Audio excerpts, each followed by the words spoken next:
por que tantas mulheres em casa e no trabalho têm tanta dificuldade para se posicionar, para se impor e para lidar com conflitos do dia a dia? Eu sou a Grace Royer, eu sou coach de mulheres e de empreendedoras e eu ajudo mulheres a conquistarem crescimento na vida e no trabalho. E hoje eu quero conversar contigo sobre algo que afeta todas nós, que é a autossabotagem. E por que muitas de nós, sob pressão e estresse, foge e evita conflitos do dia a dia e tudo que ameaça a harmonia do nosso ambiente? Por que tarefas, reuniões e conversas extremamente necessárias com os nossos maridos, com os nossos parceiros, com os nossos colaboradores, por que isso pode virar um verdadeiro tormento na nossa vida? Sabe de onde vem isso? Já se perguntou de onde vem esse comportamento? Esse comportamento certamente nasceu na nossa infância. Só que lá na nossa infância, isso não era um sabotador. Muito pelo contrário. O nosso cérebro super inteligente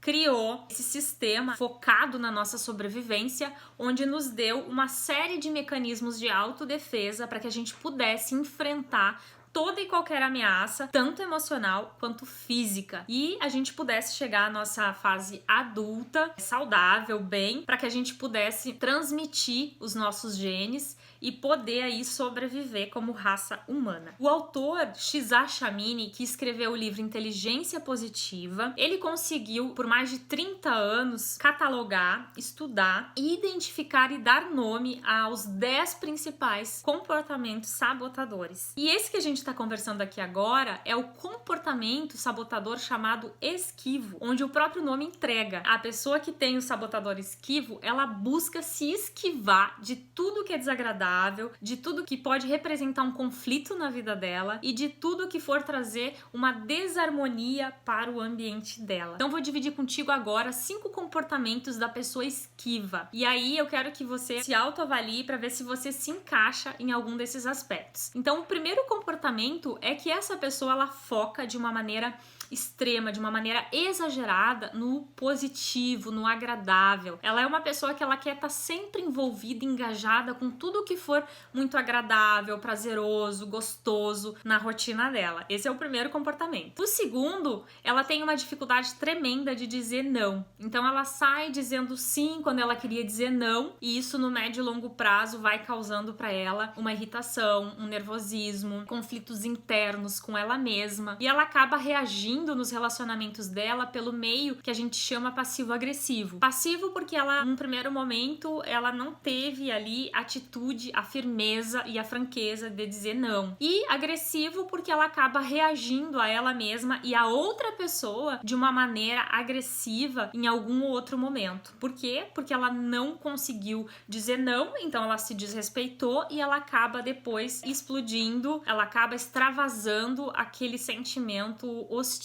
dentro dos relacionamentos dela. O terceiro comportamento é que ela minimiza os problemas reais na vida dela, tanto na vida pessoal quanto profissional. E eu vou dar um exemplo aqui. Se ela é uma pessoa que ela mora, por exemplo, num apartamento e o teto do apartamento tá vazando, ela é o tipo de pessoa que ela vai deixar esse vazamento correr, ela vai ficar pensando na mente dela que isso em alguma hora vai se resolver ou vai se resolver sozinho e que não vai precisar de uma atitude dela. Mas na verdade, ela tá fugindo do quê? Ela tá fugindo de enfrentar a conversa necessária com o vizinho do apartamento de cima para realmente resolver o problema. Porque ela acha que todas as conversas que ela precisa fazer a conversa, e se essa conversa trouxer um conflito, é isso justamente que ela foge, é isso justamente que ela não quer. Então ela vai evitar as conversas e os confrontos. O outro comportamento é que ela se perde em rotinas gostosas, né? Como eu falei no primeiro comportamento, ela adora tudo que é positivo, que é agradável. Então eu vou dar um exemplo aqui. Ela vai pro parque com os filhos, ela passa mais tempo do que deveria. Se ela vai para um almoço com uma amiga, ela fica muito mais tempo do que ela deveria. Por quê? Porque é uma forma dela fugir, dela não enfrentar a verdadeira realidade dela. A realidade lá da empresa dela, onde ela precisa voltar, ela precisa gerenciar, liderar, ela precisa ter conversas, às vezes conversas difíceis com determinados colaboradores. Ela precisa voltar para casa e ter uma conversa difícil com o marido ou com uma filha. filha que tá com problema. Então ela evita tudo que for gerar para ela um ambiente desagradável, um conflito, uma conversa difícil, um enfrentamento, um confronto, tudo isso ela evita. E o quinto comportamento é que ela procrastina tudo. Ela acaba, por conta desse foco exagerado no positivo e querendo ficar só nas rotinas mais prazerosas e gostosas, ela vai e procrastina tudo aquilo que é realmente essencial pro crescimento dela, pra evolução dela, porque ela tá se tirando a oportunidade de se relacionar com as pessoas e com as tarefas de uma maneira mais franca, aberta, firme, direta. Ela se desautoriza um posicionamento nos relacionamentos dela. E aí, no que resulta tudo isso? Resulta em explosões nocivas. Em alguma hora ela vai extravasar, ela vai magoar as pessoas do relacionamento dela, porque ela acabou engolindo muito sapo, acabou se desrespeitando muito, porque ela tem muita dificuldade de dizer não para as pessoas. Então ela mesma se sente muito desrespeitada, mas no fundo, quem se desrespeita é ela mesma. Ela acaba sufocando esses conflitos, né? Conflitos que ela vai deixando de lado, que ela vai procrastinando, e ela provoca um tremendo de um atraso na conclusão das coisas mais importantes. Então, o que acontece? Esse comportamento sabotador, ele conta uma mentira para a pessoa que tem esse comportamento. O que o esquivo conta para essa pessoa? Ele diz que ele está sendo positivo e não está evitando problemas. Então, essa é a grande mentira do comportamento sabotador esquivo. Ele faz a pessoa que tem esse comportamento acreditar que ela foca no positivo e não que ela está evitando problemas, que ela só olha o lado bom das coisas. Então, entende qual que é a mentira? E isso seduz, né? Isso convence e a pessoa às vezes acha que ela é essa própria voz, quando na verdade ela tem esse comportamento, mas ela não é essa voz. Então, qual que é a solução? O que seria bom? A primeira coisa é a pessoa se conhecer, ela estar comprometida com o processo de autoconhecimento profundo dela, onde ela consegue identificar esses padrões mentais, habituais e automáticos que prejudicam ela.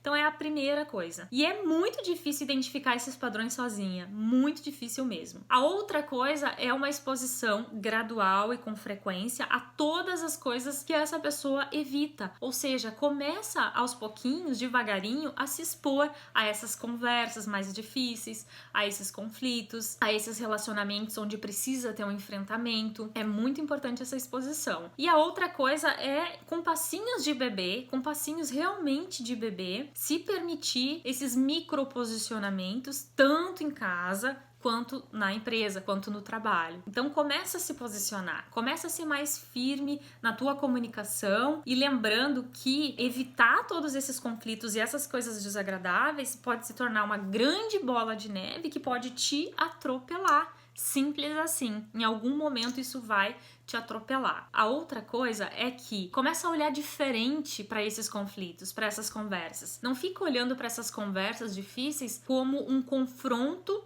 entre dois oponentes. Eu te convido a olhar para isso, ao invés de olhar como um confronto entre dois oponentes, começa a olhar como uma troca riquíssima entre parceiros, onde os dois ganham, onde a tua franqueza, a tua firmeza, a tua sinceridade e o teu posicionamento vai causar uma admiração no parceiro, no interlocutor que tá ali do outro lado, e ele vai querer retribuir à mesma altura. Então vai virar uma troca riquíssima entre parceiros. Então pensa nisso e começa a se expor aos pouquinhos a esses momentos, a essas conversas e tarefas que tu julga que são um pouco mais difíceis para ti. Então te avalia e faz a tua parte, dá o teu melhor, que tu vai conseguir realmente se superar e sair desse comportamento, para realmente viver a tua vida de uma maneira muito mais feliz, com muito mais resultado, com muito mais sucesso, do jeito que tu merece.